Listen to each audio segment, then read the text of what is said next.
It's time to put a close to this debate. Over the weeks, we have been having some very intense debate and very interesting conversations around, is buying a house a good investment, you see, Kissinger. And many people in our community have been asking, and today we must have this conversation because it's time to, once and for all, let's use statistics, let's use data. It is Mao Zedong that argued that he that does not research must not speak. So if you are not researching, if you're not looking up the numbers, then you have no right to speak. As a matter of fact, do you know that wealth is not built by buying what you live in or paying for what you live in? Wealth is built by deploying your resources so that other people can pay you for living in what was bought by your resources, or utilizing your hard-earned capital to give you a return. You know, many guys will come and argue, but it's an asset, and when you purchase it, it's going to increase in value,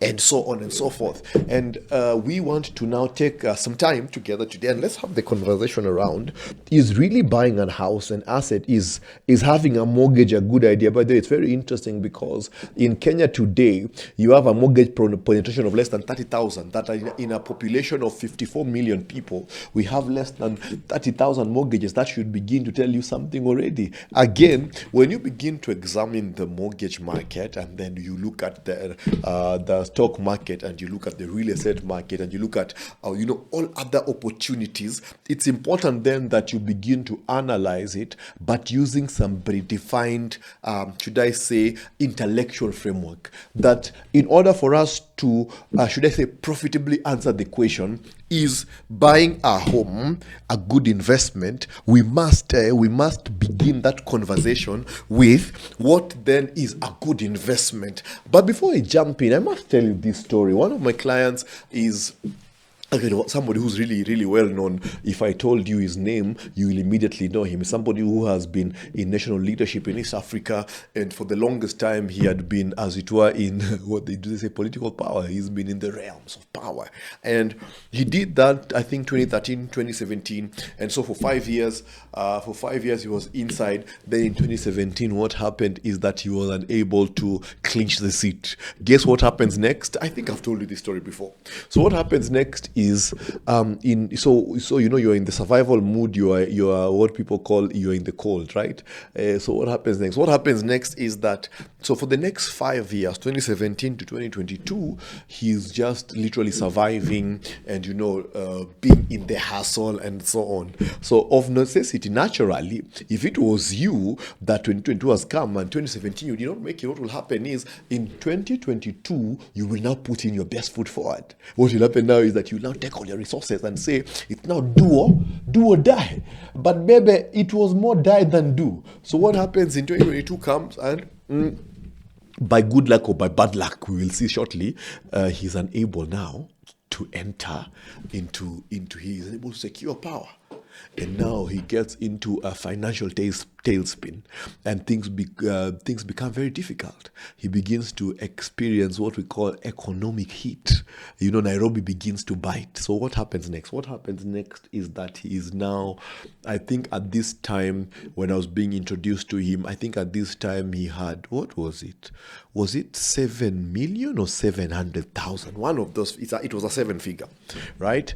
And we sit down, we drive in, it's like one of those Thursday afternoons. It's a palatial house, massive, double gate brass doors, and you enter inside, and straight in the middle you have what is that symbol? You should find for me that video. It's called the spirit of ecstasy.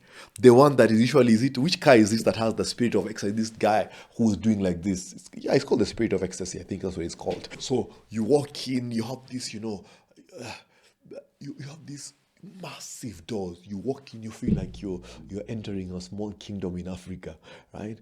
Straight ahead, you lift up, you look up, you see this was easily a 14-foot spirit of ecstasy statue, brilliant white water coming out, on the high days. But the day I come, you can feel some dross and moss on it, and the water feature that is right ahead when you walk in is not as impressive. Then you have a road to the right and a road to the left, drive-in park whatsoever, massive house. You have the guest wings, 2 swimming pools, sauna, German dogs, and German dogs, German cars. It was plush for plush, but you could tell that the glory had faded, because you can see the cars are not as maintained, they're not looking as shiny. You can see that evidently the lawn hasn't been maintained for a while. Long story short, we sit down, we begin having a conversation, and after a couple of, actually 1 meeting, 2 meeting analysis, we did a fitness test for him. By the way, something that we do in our community. In order for you to build your wealth, you need to know where you are today. It's very difficult to start your wealth journey except you have objective clarity. As a matter of fact, wealth has objectives. There is a study by London School of Economics that found out that actually individuals who had clear wealth objectives had a higher likelihood of meeting their wealth target than those without. The main argument there is, if you don't have a destination, how will you ever know if you have reached? You see, wealth is 2 pillars. First, you have financial independence, and then next, you must now go hard on building wealth. Before you're financially independent, you cannot talk about building wealth. So we have this conversation. His house at that time is worth $2 million. And after a lot of analysis, conversation, objective thinking, possibility, and so on, we do his financial fitness test. We give him a report. We usually give a 5-page report that tests about 100 things. We're looking at your psychology. We're looking at your intellect. We're looking at your experience. We're looking at your skills, your income potential, your path to financial freedom. Is a whole exercise. Reach out to us. By the way, we'll set up the links below. Reach out to us. We can help you with. Even you, especially you have not yet done it, Kissinger. You should do it. Yeah, the fitness test I'll share to you today. So after that, now we have this. We are talking. Then finally now it's the day to present the results. I come and tell him, what's happening, boss? What we're gonna do? We're gonna sell you. The house was worth, I think, $2 million at that time. So now we're gonna sell your house, and we live and sell it at a loss. Then the man says, "What do you mean? He was a big, well-built African man with, the folds of wealth both on his forehead and on his backside. And I tell my friends that he walks with a limp on the left-hand side. He's a 6'1" man, and the guy, when he talks, those people who talk and they bless you with their saliva. He's talking and the thing is jumping out, it's dramatic, and he says, "You, who are you?" This is what he says. He says, "Who are you? Here's another fallacy. He asks me, where do you live? Where do you even live?" As if where I live has anything to do with anything, right? Then I say, okay, fine, our strategy is simple. What we're going to do, we're going to sell your house. And he's completely mad because he says, "What will people say? I'm saying we're going to downscale the schools." He is completely pissed. But he gives us an opportunity. We go ahead, we structure the outcome of his real estate. After we structure the outcome of his real estate, basically we sell the property. We raise about 200 million Kenyan shillings, maybe 1.9 million dollars. We structure that across 5 key asset classes, achieve a balanced portfolio of about 18.5% annually. And in 6 months, of course, we need a lead time, 6 months to 1 year. After that, guess how much is cash flowing? The man now begins to cash flow. I think at that time, I need to do the math right. I'm just calling it. It's not written anywhere. I can't remember, but he was cash flowing something like, let's say if you're 200 M, you're cash flowing 10, that's 2. So he was cash flowing around 2.2 million shillings per month, or 3.2, something in that style. The man almost kisses me on the forehead. You know what he says? He comes and says that, "I don't even want to run for politics anymore because whatever I was looking for, I found it." We have even gone to the detail now of surrounding that investment with very strong legal contracts that nobody can ever break it for him and his family. He said, "Let this thing remain here for life." The number one reason why real estate is not an investment is because ab initio, it is cash flow negative. The day you put down the investment, they're earning on your money. You are not earning. The day you put down your 10%, 20%, what are you earning? Nothing. Number two, you have a monthly obligation to that house. Many times you will go and purchase a house, let's say you're buying for 10 million. Many 10 million shilling houses will never raise even 100,000 shillings in rent. What that means is that the rental income is not sufficient to pay the mortgage. And consequently, because it's not sufficient to pay the mortgage, you have a liability burden every month. So the first thing is that it's cash flow negative ab initio, it's not paying you. The second thing is that you have to make your mortgage, and as you're making your mortgage, many times if you were to live out of that house, you will not have it. You see what I'm talking about? If you are to leave that house, you will never have that rent from that particular house, right? Here's the number 3 thing. Every month, every landlord will tell you that owning the house was the step one, but there is maintenance costs, baby. As a matter of fact, can I read for you some research? I actually found research by, a 2025 research by Money Inc. And they did find that the survey does show that homeowners will actually pay a 38% monthly higher cost than those ones who are renting. Think about it. These are research by Fannie Mae's April 2025 survey. I'll link some of those ones over here. They found that homeowners will pay a 38% more income or more obligation. So your liability per month is 38% more than the person who's renting. So tell me, what then is your incentive? But you'll tell me, it's the capital appreciation. It's the capital appreciation. But capital appreciation is paper appreciation. It only crystallizes at the day it converts. Meanwhile, all this time the capital is appreciating, you are not being able to cash flow from that appreciation. A better strategy is to go for those assets that are cash flow positive from day one. So my number one reason why real estate for me is not an investment, I could be right, I could be wrong, but tell me from the numbers, yeah? From the numbers I've just read you, that homeowners will pay approximately 38% higher monthly cost than their corresponding lender. So you don't have any cash flow. So the number one reason is that the cash flow is negative. Here's the number two reason. The number two reason is that you have a capital lock without flexibility.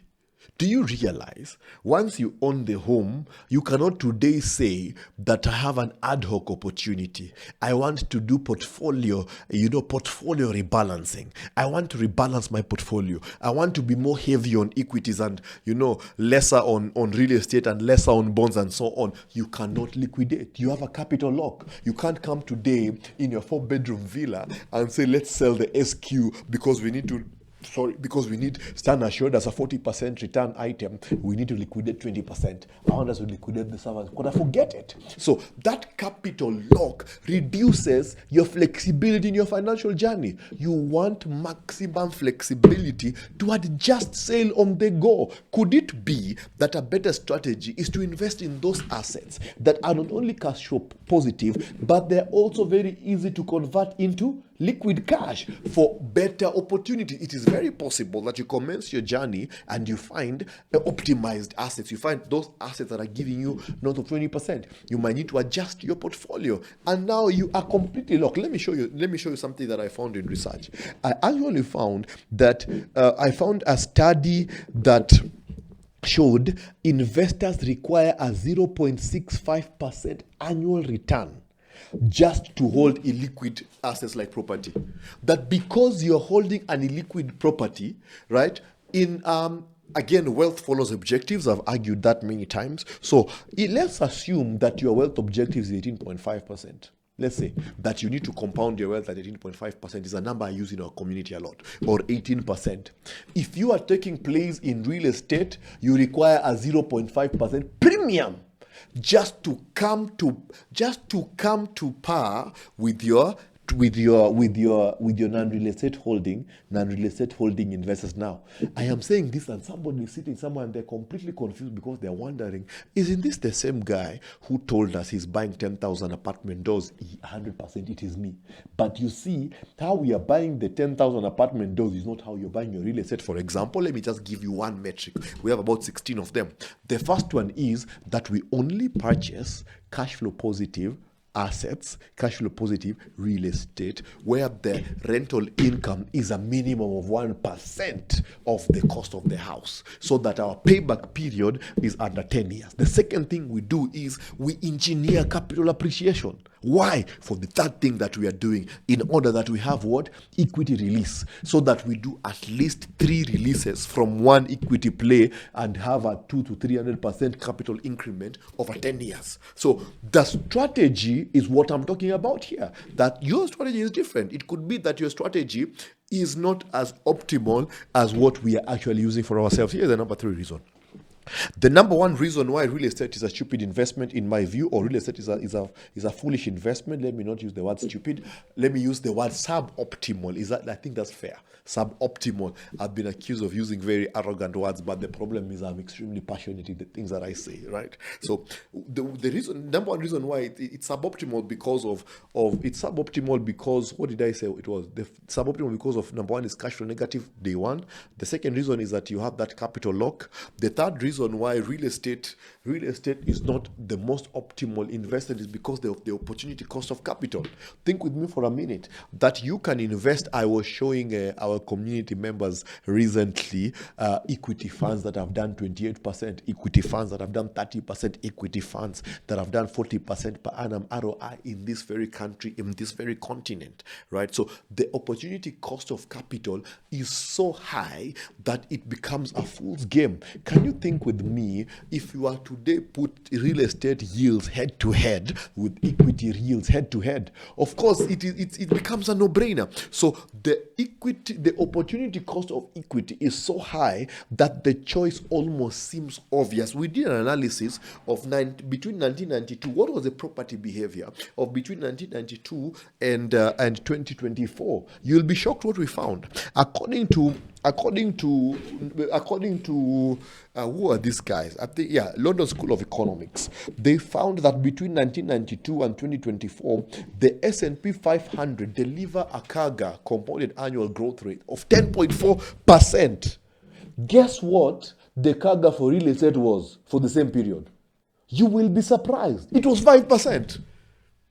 That the S&P 500 outperformed real estate return by 100%. I'm talking about it's not a cash flow positive real estate. I'm talking about real estate that the rental income is not sufficient, meaning it's even overpriced. Many of us, you will buy an apartment for 10 million bob, and you're earning on that apartment, let's say 40,000, 50,000 shillings. For instance, when you're buying a 1-bedroom house in uptown Nairobi, you're buying 1-bedroom house in uptown Accra, or one so-called studio, and you're paying for it, let's say $70,000. Many times the rent there is about $200 to $300, meaning for you just to get your payback, you need 20 years. So I've now showed you that the opportunity cost of capital is insane. That S&P 500 has outperformed by 100%. So while residential real estate did 5.5% CAGR, S&P 500 did 10.5%. Here's the number 4 and 5 reason, and then we can begin to close. The real estate holders, people who we are in real estate investment together with, one of the things that we have quickly observed is the idea that the renovation ROI is rarely positive to net yield. So many times you will put a lot of money in renovation, but you'll not be able to crystallize the same value. You see what I'm talking about? You'll not crystallize the same value out of it. So many of the renovations will not meet the investment or the investor's return on investment requirements. So you will come and renovate your property and hope that you will crystallize a higher yield. But it's not always the case, because beauty is in the eye of the beholder. You might come and upgrade the kitchen, and it seems that, and then it turns out that upgrade of the kitchen is what has now tanked your yield. It becomes extremely, extremely complicated. And let me shock you. I found a research around the relationship between renovation and yield, and they actually found that 78% of home improvement projects, they will always recover less than their cost at resale. Can you imagine? For instance, if you were to replace the roof of your apartment, or you have to replace the roof of your house, do you know at resale what percent you'll recover? Between 40 and 56%. So any additional investment that you're making into this house is returning to you less and less. Consider a balanced portfolio value of the same amount. Let's say this was a 10 million shilling house or $100,000 house. This is a $100,000 portfolio. Do you know, anytime I put a top up into my portfolio, my return on investment increases? I don't know if you're not yet convinced. I don't know what you're waiting me to tell you. That when you additional investment in improvement does not yield corresponding increment in return of investment. So it becomes a fool's game. And I've shown you the research. Here's the number 5 reason. By the way, number 6 will shock you. Another big reason why real estate might not be the investment you want to get into, especially in early days, is because the ongoing cost, the high ongoing management cost, ultimately they reduce the yield. I don't know if you see what I'm talking about. So maintenance cost, many times, maintenance cost, in my view, they are really a mirror of the management fees.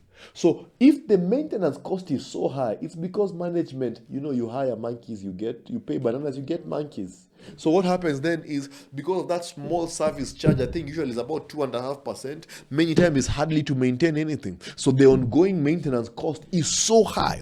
There's a research that was done by it's a Bankrate research in 2024. They actually found that the average hidden home ownership costs rose every year by about, that the average hidden home ownership cost total about, for many average homes, about 2.8 million shillings annually, with Kenya shillings 1.1 million allocated to routine maintenance alone. These 40-50 million type of houses that you're almost having 0.5% to 1% in maintenance cost, and then you want to tell me that this is an investment. Meanwhile, if you are running a balanced portfolio, you are running laps around this guy. The person who, if we started with $100,000 in a balanced portfolio and $100,000 in real estate, by right now, except you engineered your real estate in a way that you have a minimum of 1% rental yield per month, then you are in the bush, baby. You are in the bush. You need to sell that house. Engage us. We show you how you can double your return from the same investment. Here's number 6.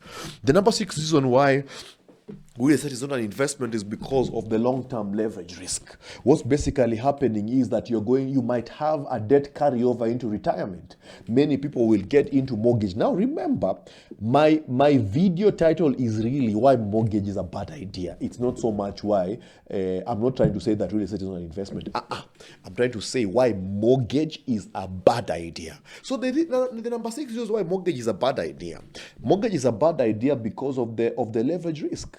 There's a very strong possibility, especially because of constant restructuring, that you might carry this debt into your retirement. And once you carry this debt into your retirement, baby, it's game over. Because at that time, your income has now tanked. Your obligations have increased. Your strength has reduced. If you have not cleared your mortgage by the time you're retiring, chances are that you're going to foreclose. Let me give you some research.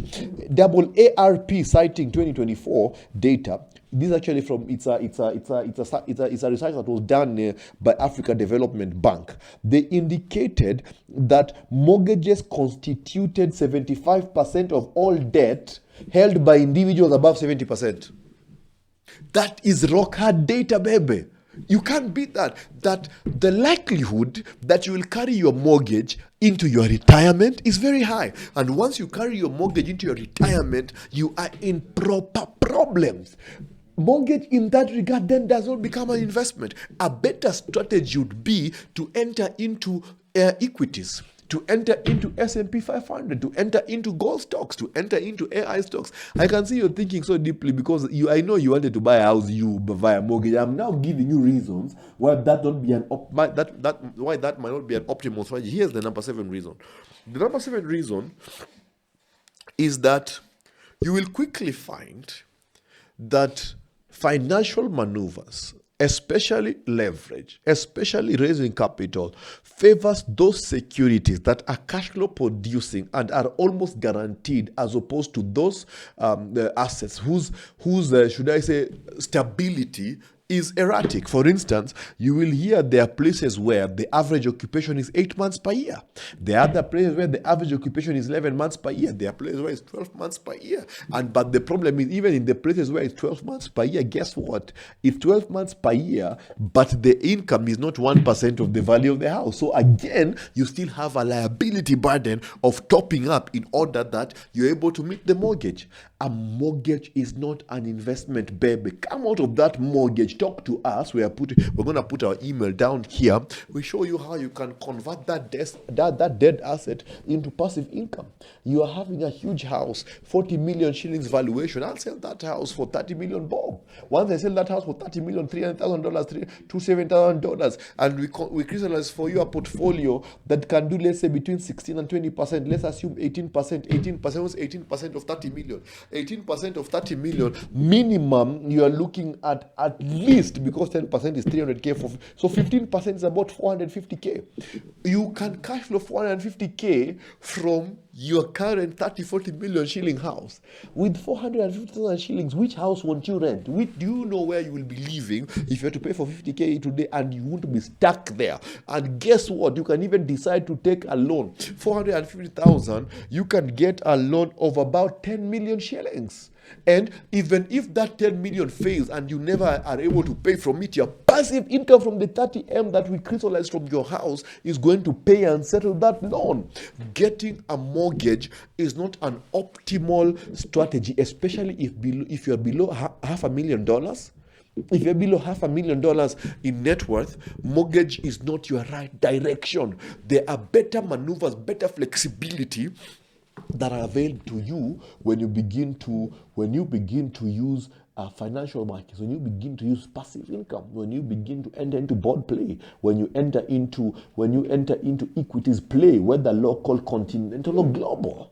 A better strategy, as opposed to getting into a mortgage, and a mortgage is really a bank's clever way of ensuring that they have a customer in their house, and their customer does not even have the choice of moving out. You have literally become the prisoner of the bank. You cannot go out. Do you know, if you're to lose your job today and you're unable to pay that mortgage, best of luck to you. In conclusion, an investment grade asset has about 4 key features. The first one is liquidity. So you begin to find, I have argued, they should not be highly liquid, but they should not be as illiquid as real estate. The idea is that you should be able to, I don't know, like for you now, you should be able to, especially in your early days, you should be able to have those investments that you can easily liquidate and change into cash. The second idea, or the second trait that an investment should have, is that an investment must be cash flow positive. The day you put down the money, you must be able to begin having cash flow from that investment. The third thing is that you have to think about inflation, because if you don't have inflation adjusted returns, where are you? You are completely in the bush. You have to think about inflation and see that you have those investments that are able to outperform inflation. The final one is the idea about finally, that you should be able to have those assets that you can, do financial gymnastics with, for lack of a better word. You can begin to gear, you can begin to lever against your cash flows. Yes, you can lever against your real estate as well. But if you are living in that house is not producing for you income, and consequently you can use it as security, yes, but you'll have to bring cash flow from somewhere else. But in the case you are talking about portfolio in the security exchange. That portfolio itself is the security, and the cash flow will come and pay the loan. Are you seeing what I'm talking about? If you have today a lot of land, idle land, that you have mortgaged, you have a lot of property that is on mortgage, maybe you're living in that property, reach out to us. Let us come and structure your portfolio in a way that it will begin to be cash flow positive. You will thank us later. I already showed you a study here. Let me refer to it one more time as we close this video. That Fannie Mae's April 2025, not that one, sorry. Let me come to the one by the one by Africa Development Bank. A research by Africa Development Bank that examined properties between 1992 to 2024. They actually found out that the S&P 500 delivered a CAGR of 10.4, while those real estate, residential real estate, it delivered only a 5.5 CAGR, compounded annual growth rate. So from the data itself, it's showing you that a mortgage is not the best investment. If you like this content, please hit the subscribe button. Please comment. Let us know in the comment sections. What do you think? Is real estate the best way to go? Residential real estate, or should you go into bonds? Should you go into equities? What do you think? Please as well like this video, share, and follow us on all platforms. Agacho.